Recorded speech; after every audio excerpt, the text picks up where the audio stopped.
Let's Mike News at 6.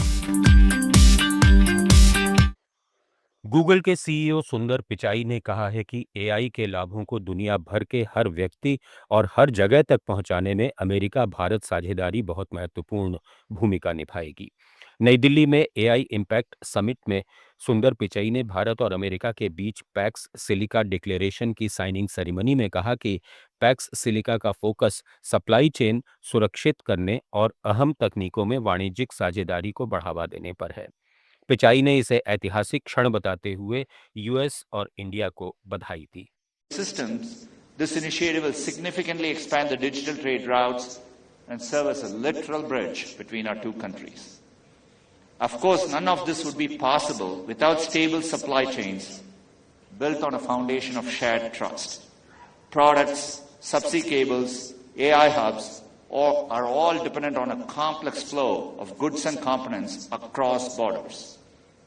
Pax Silica focuses on making sure that these supply chains are safe and secure and encourages greater commercial partnerships across.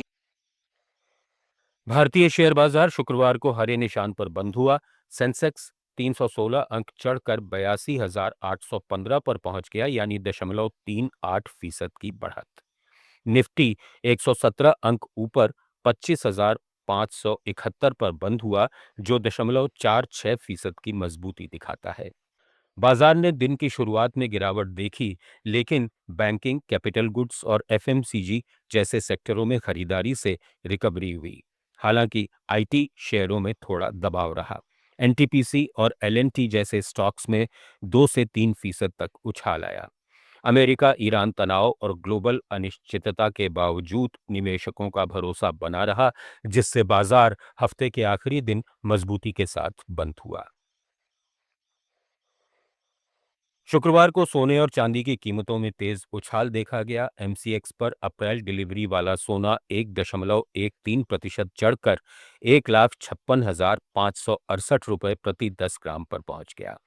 चांदी मार्च delivery 4.07% बढ़कर 2,51,220 रुपये प्रति kilogram पर trade कर रही है।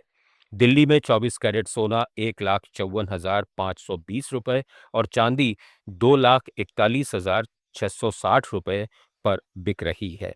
मुंबई, चेन्नई और कोलकाता में भी इसी तरह की बढ़त दिखाई दे रही है। अंतर्राष्ट्रीय बाजार में सोना $5,047 प्रति ऑन्स और चांदी $78 के करीब है, जो अमेरिका ईरान तनाव और रूस यूक्रेन शांति वार्ता में देरी से सुरक्षित निवेश की मांग बढ़ने से हो रहा है। हालांकि डॉलर की मजबूती कुछ दबाव डाल रही है।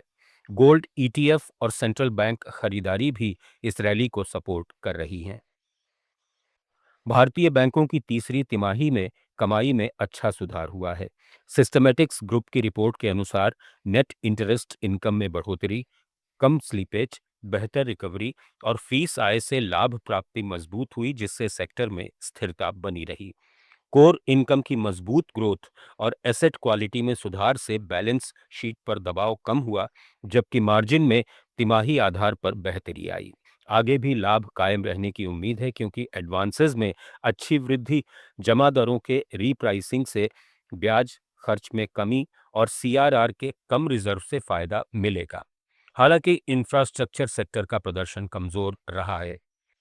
नुवामा रिसर्च की रिपोर्ट में कहा गया है कि वित्त वर्ष 2026 की तीसरी तिमाही में कई चुनौतियों जैसे घटते ऑर्डर बुक, पेमेंट दिक्कतें, लंबा मॉनसून और दोनों ओर निर्माण प्रतिबंधों से सालाना आधार पर करीब 4% की गिरावट आई है।